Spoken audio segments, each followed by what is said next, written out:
the memory is not so good at this age. Okay, recording has started. All right, so for the sake of the recording, Jamie answered what is education, and her definition, or part of her definition, is that it's having knowledge about something. Anybody else? Anybody want to add to that? Or have a different focus?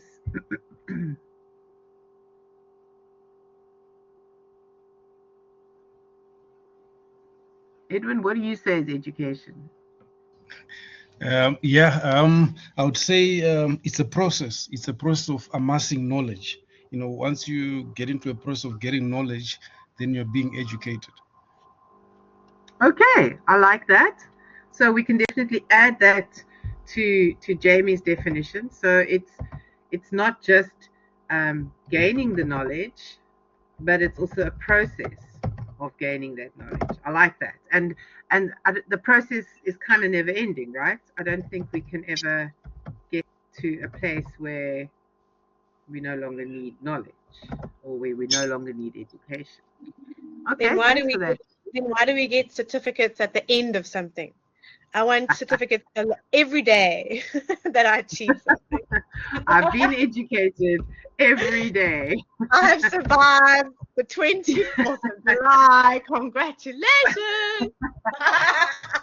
Well, I mean, some days are really more educational than others, right? So, yeah, I think, I mean, I think definitely. I don't think we're ever in a space where we're not being educated, whether it's, for career purpose, or, as you say, just to get through life and to live within your community.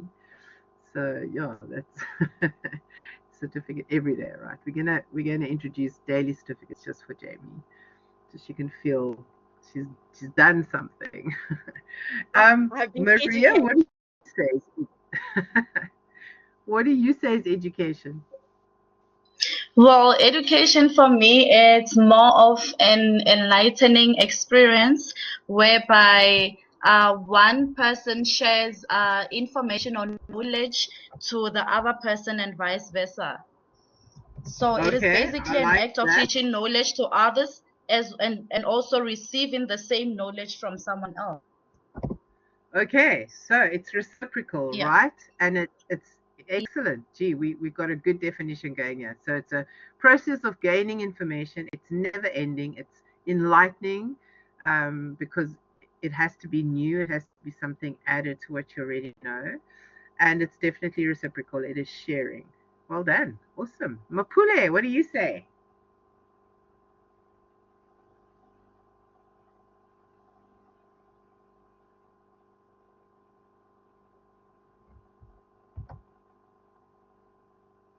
I think we lost her.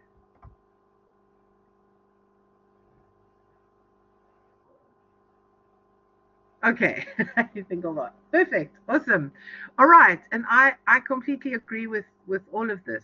It's and I think it's good to get this big picture of what is education, because so often we do tend to narrow it down to, as Jamie said, that certificate, or that grade that you pass at school, and it is just so much more than that. It's the educational system is really not just what you do from 8 to 3 on a school day or a university day or whatever. So great. All right, let's have a look at the next question. So the next question is, what if that is what we define education to be, then what is that knowledge that we should be sharing, and how should we be sharing it? If we let's look at it from a lecturer or a teacher point of view. Let's kind of go there. Let's narrow it down. So what do you think should be taught, and how should it be taught?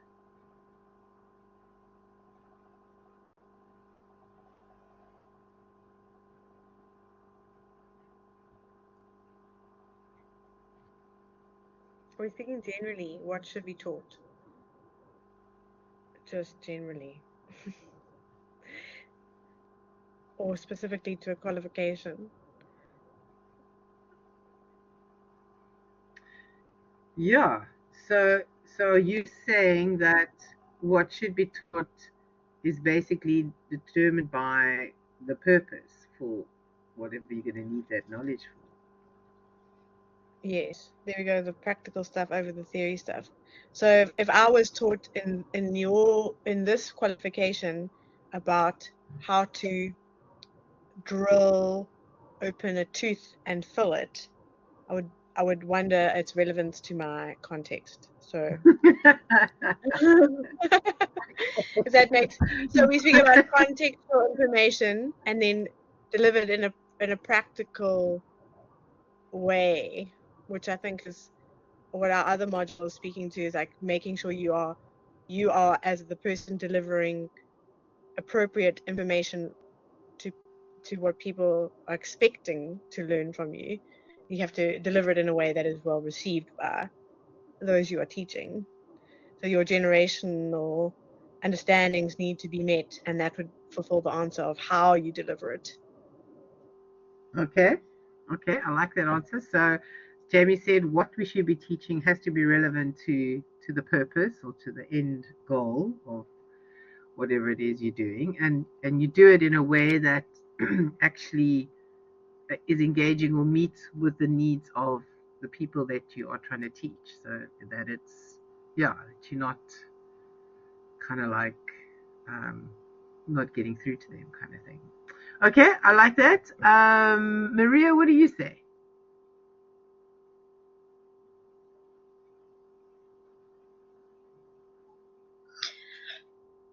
Hello? Can you hear us? Yes, can you? We can hear you now. Can you hear me? Can you hear me? Yes. Oh, okay. Yeah, because my power all three just times. went off. Oh, electricity just left here, so I thought maybe my Wi-Fi is off. Oh goodness. Oh no, shame. No, we can hear you. We can hear you. Yeah. Okay, well, for me, I think we should be taught content that we can be able to apply in real life. You know, like Mapule said in the comment sections, I think what we should be taught, it's something that when we in future look for jobs, we will be able to put into practice, you know, not just Yes. theory, but in something that will be useful for us in future, you know. And how must it be taught? I think a lecturer should be uh, more objective based. They should have an aim, you know, when they are teaching, you know, and look at the end goal of what the lesson will help us with, you know, when we are now to apply that in a real world. That's what I Yes. think. And also engage with students so that you hear what they think, like what you're doing now, you know, of the materials that you're presenting to them, and also comment on whether or not they will be useful for them in the, or what could be improved, you know, on it. Yes. Okay. So I like basically that. giving out materials that are more relevant, yes. Okay. No, perfect. Perfect. I Thank like you. that. And Mapule, I agree with you that there has to be a balance between the theory and the practical.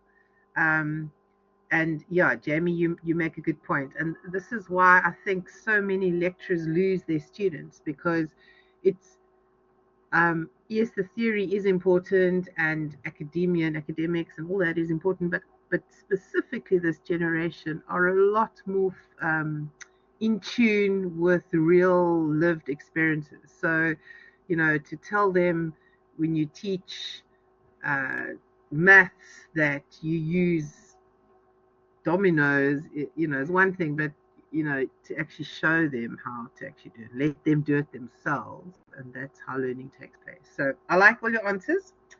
Awesome. So our next question, and now I'm going to ask Edwin. He hasn't spoken yet for a while. Edwin, so do you think education shapes society, or do you think it's the other way around, that society shapes education? I think education is the one that shapes society, because once you're educated, you tend to behave in a certain way, and you tend to see yourself in a certain way, as opposed to the period that you were not educated. So I think the more education you get, or the further you get with education, you tend to see life and our societal values in a different way. Because I was thinking, before education was rampant, say some 100 years ago, people used to behave differently, very differently. When education came, people see life, differently. We don't fight as much, although we still do. You see things different. So I would want to think that education shapes a society.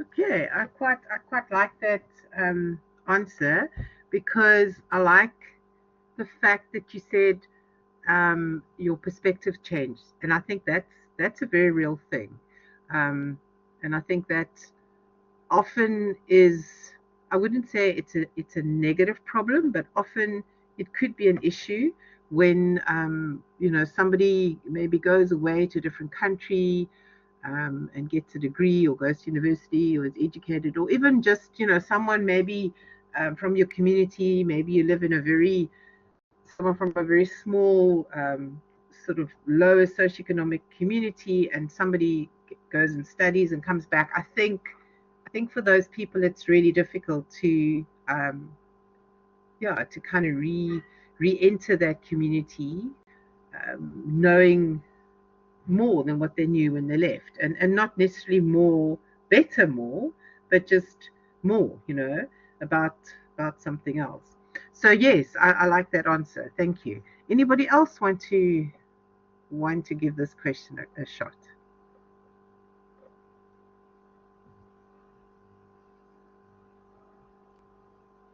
I know Jamie's going to say something.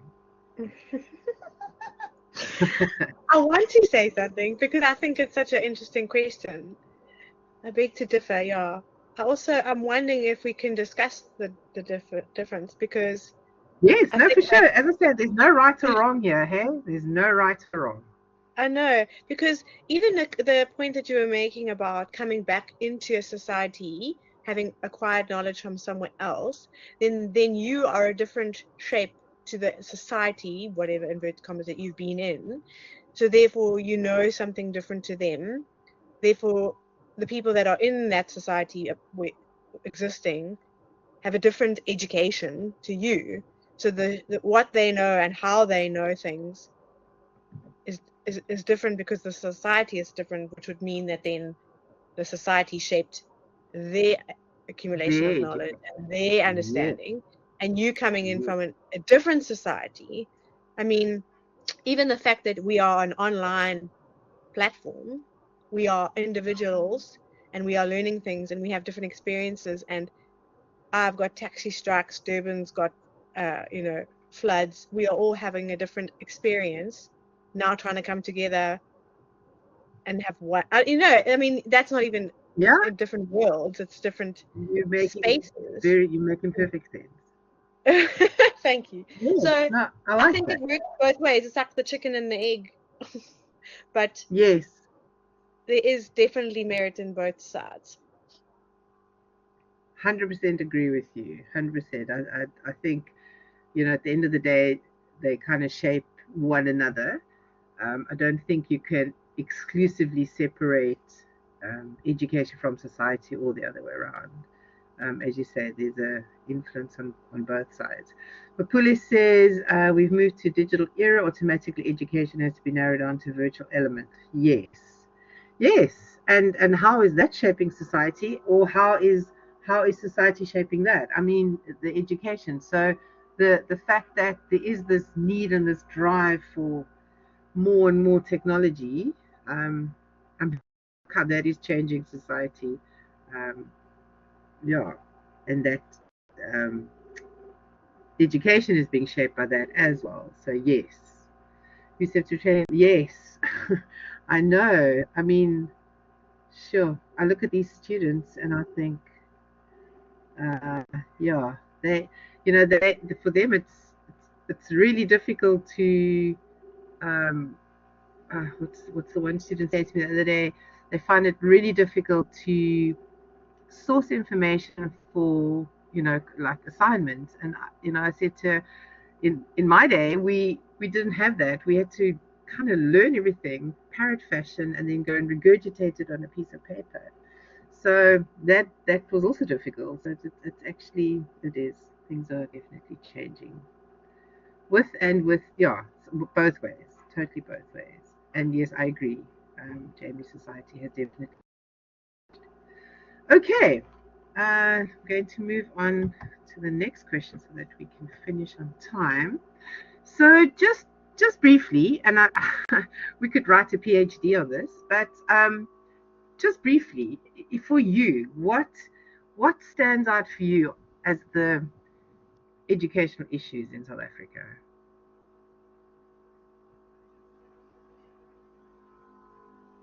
Who hasn't spoken?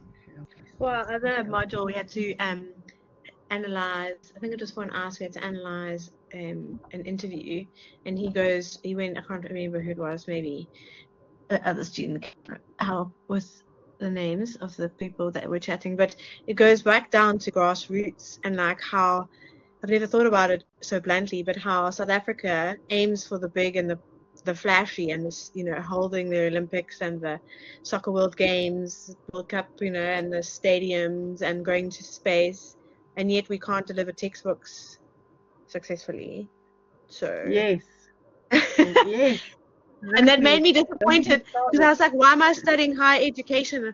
I don't have a good platform. I'm in trouble. Yeah. I need to go back. Down. Exactly. Down. Exactly. No, you've hit you. That is definitely one of, yeah. We as you say, we are flying high. We just increasing the gap. We're increasing that knowledge educational gap, and it's, yeah, we're not solving. I mean, as you were talking, I'm thinking, yeah, we're doing all these amazing things, but 90% of our grade 4 learners cannot read with comprehension. How do you connect those dots? Yes, which is what Mupule just said. Academic writing is a massive problem. You're quite right. We sit with first year students. We literally hold their hands like they're school children to get them to show them how to write academically and how to just think. How to have an opinion. They have no idea how to formulate opinions. So yes, so academic writing. Osha Maria, don't worry, it's being recorded. It's being recorded, so you can always listen to us afterwards. Um, reading for comprehension is yeah, atrocious. What other issues can you think of that we have in South Africa? Jamie, but it's true, Jamie. I don't know what generation or age group you fit into, but sure, I come from a generation where we were really just, we weren't allowed to have an opinion. We just had to, overcrowding in classrooms. Yes, that's a big one. That is such a big one. Incompetent teachers. Yeah. Any other ones that you can think of?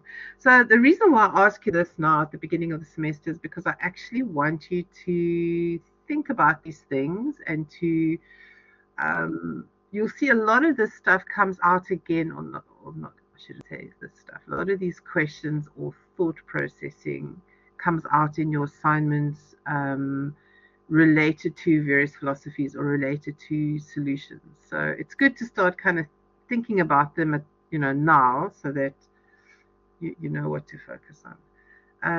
Yes, AI is a huge problem. That is, I don't know, for me, and we're talking about education influencing, influencing society, other way around. I mean, if we do not change the way we educate, then yeah, I do think AI is going to take over. We're going to have to start looking at educating for humans, listening to humans, listening to opinions.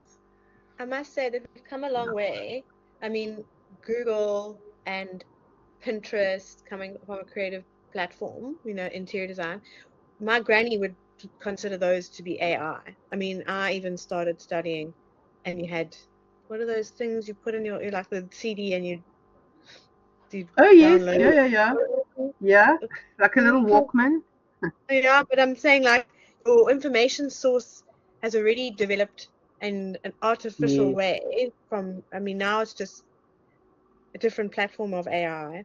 And I had a first year student who doesn't know any software or can't render or draw properly yet as a first year interior design student. And so she submitted 2 images of an AI generated concept with the prompts that she used and analyzed them, saying, this is what I wanted to achieve. This is how the look and feel that I wanted this particular feature in my design to have.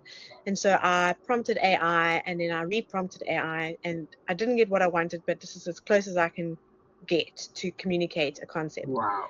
And I was like, oh my Wow. goodness, you are amazing. And I was like, you're in first year level and you're using AI perfectly. And Wow. I've never, especially in the creatives, I mean, writing is a whole nother story. But again, she had an opinion and she was confident enough to tell me that she couldn't communicate effectively on her own. And so got this thing to do it for her. Yeah. She got a distinction on her whole project, but I was just in that Well, conceptual ideation phase. I was like, that's amazing. unbelievable. And you know the thing is, Jamie, I mean, and Mapule is also commenting on it, is that we have to restructure our assessments, because if we don't, we cannot we cannot what's the word disqualify or whatever those students based on if they are intelligent enough to know how to use AI to get the content that is needed. What I mean, there's nothing really we can do about it. I mean, it's we have to restructure our assessments, and we have to restructure them. And I think it's quite clever that she acknowledged AI, because a lot of them don't, and they put it down as their own work. But that's kind of how we're going to have to teach our students how to use it responsibly. And also So to check it, to back check it. I've asked it questions and it's given me incorrect answers. And because yes, it's like a baseline test, I'm like, and then I go and even if just Google. So in that, it's also, I think, but the Gen Z generation, which we are currently, well, I'm navigating, lecturing, is being able yes. to know where to question and how to back up and affirm information from multiple views. Like we were saying, you would go and read the textbook in the library, and that was it done. Now there's so Yes. information overload, which I'm experiencing now, which is why I was like, is your information in addition to the learning units, because there's just so much out Oh, there. yes. No, I can't actually process it. I completely get your question, and that is Yeah. exactly why I decided to do these weekly to-do lists, because that's what I found the students were saying. They were looking at recommended articles, and they're looking at the learning unit activities, and then the lecture comes, and so I said no. That's why I thought I'll just put it all in one place, and that's where you find it. But that is so true. I mean, when I did my PhD, I had to go and collect articles. Well, I couldn't collect them. I had to do it in the library, but I had to get physical articles from shelves in libraries and sit and read them in the library, because you couldn't take them out. Yeah, so there's like a maximum to how much you can actually do. But now, as you say, information everywhere. Um, Edwin, what do you say about what issues do you say we have in South Africa? Yeah, I'm thinking. I've got a different opinion. I'm thinking issues that we have with these teenage pregnancies is maybe sex education in schools, because children are more exposed to social media, relationships at an early stage, but the education system is not maybe formalized enough to teach and counter what they're getting from social media, which is not sometimes organized, but exposes them to pornography and all those things. So our education has Yeah. to be formalized to make sure they teach so that they warn children what to do and what not to do. Yeah, Edwin, you make a good point there. And again, if we say that AI is going to force us to reassess or restructure our assessments, then social media needs to kind of force us to restructure the content of what we are teaching. I 100% agree with you there. We we need to start building into our curriculum, into our content, how to assist these youngsters in just navigating all this information and kind of like what do you call it, these things that are actually tempting them to because it's just all around them and it's so easily available. But we need to be focusing on that kind of education. I 100% agree with you. That is a good point. Very good point. Okay, I see it's already 8 o'clock, so I don't want to go over time. The last two questions. Okay, Jamie, I'm going to get to you. I just want to quickly the last two. So we don't have to discuss them now, but if you can maybe put them in your thinking caps and kind of just have them hanging around, something that you can just think about. But the one question is, can education equity be achieved in South Africa? And if you think it can, then how? I will be uploading these slides onto your under lecture slides. So if you forget the question, you can always go back. And then the last one is, well, it's your own research. So um, over the next 2 weeks, and maybe I could make this an ICE task, but I'm going to formulate it a little bit better. At the moment, it's very broad, but to go and research an education system in another country. And yeah, sometimes that also just gives you a bit of a wider perspective. And at the moment, we kind of like blinkers on within the South African perspective, and we understand the issues and the problems. But sometimes it's just nice just to read up research on a different education system that is maybe more functional, more successful, or whatever. Obviously, different countries don't have the same issues that we have. But yeah, so I will formulate a little sort of like your ICE around that. So that's going to be your ICE task, that kind of thing, for the 7th of August. But I will formulate the proper instructions and questions, and I'll put it under the ICE activities. I'll have it done by the end of the week. So that's for 2 weeks' time. Then before I get to Jamie, is there anything else anybody wants to say or ask? Or so tonight was really just the point I want to make with these kind of questions is, this is what philosophy of education is about, and it's only when you really start grappling with these questions yourself do you start to actually realize where you fit, where you're at with your philosophy. And you'll probably find that where you're at now is going to change a whole lot by the end of the semester. So yeah. Okay, so Jamie says she has an admin question. Go ahead, Jamie, and then I'll let if there's any other questions that anybody else has. Yeah, sorry. While I was listening, I was also looking on the portal, and are you able to? I see that there are so many versions of the assignments and the summatives, and the online and the distance, the actual like assignment documents, the PDFs. Oh yes, yes. I know Yeah. exactly what you're going to ask me, and yes, I will definitely do that. Can you just upload it? Yes, the one that you need to use. It says there it's like APPE 8411WA2, and then there's like a distance and in a contact, but it's not in a 2024 folder, but there are 2022 folders and 2023 folders. And I'm happy to look at one, but I don't want to have the wrong one. So no, for sure. Okay. Sorry. I'm going to yes, I will put that under more resources. I will put all your assignments there. Okay, I'm just going to make, before I do that, 100% sure that the assignments are still the same as what they were last semester. I'm assuming they will be. I doubt whether they would have changed them. But I will definitely do that so that that's all in one place. There was something else as you were talking that I want to tell you that I will do. No, it's left me, but never mind.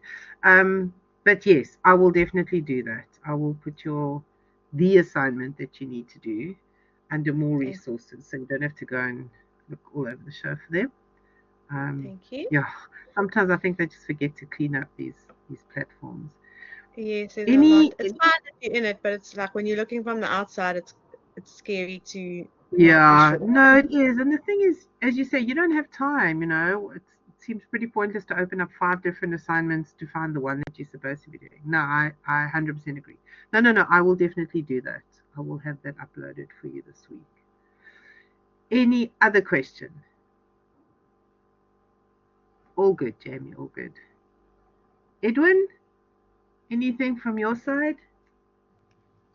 No questions. You're very organized. Your class is very organized. I'm having challenges on the other one, but this one well organized. I'm impressed. Thank you so much. Oh, good. Oh, Thank you so much. absolute pleasure. My absolute pleasure, Edwin. Sure. I got off to a bit of a slow start this semester. The semester started too quickly before I realized that it started. Mapule, are you still on? Don't know if I think she might have left. I think she has. Is Maria still there? Oh, here we are. Maria, you missed the party. There was a massive party, and Are you serious? No, it's fine. I'll go to the YouTube channel and I'll catch up from there. Oh, you're gonna catch up on the party there. Okay. Yeah, I don't know if yeah. it'll be the same, but it's okay. Thank you so much, Well, ma'am. absolute pleasure. Thank you so much for joining us tonight. And so, yes, I will upload your assignments. I will upload your first ICE task, which will be a little research project. And I will also upload the to-do list that you need to do for next week, Wednesday. And then please, next week, Wednesday, won't be a live session. It's going to be a recording. But then what I'll do is there'll be a little quiz at the end of the recording just to kind of make sure you listen to the recording. But it'll be fun. It won't be too hectic. So that'll be for next week Wednesday, and I will make sure that the recording is uploaded by 7 o'clock so that you can still use this time slot to listen and do the quiz and whatever. All right. Anything else from your side?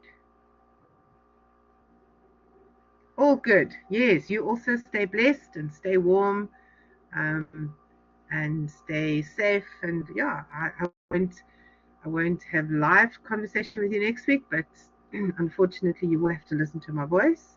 But then I'll catch you the following week again. But please message me, email me, any questions. Have a good evening then, and good night to all of you.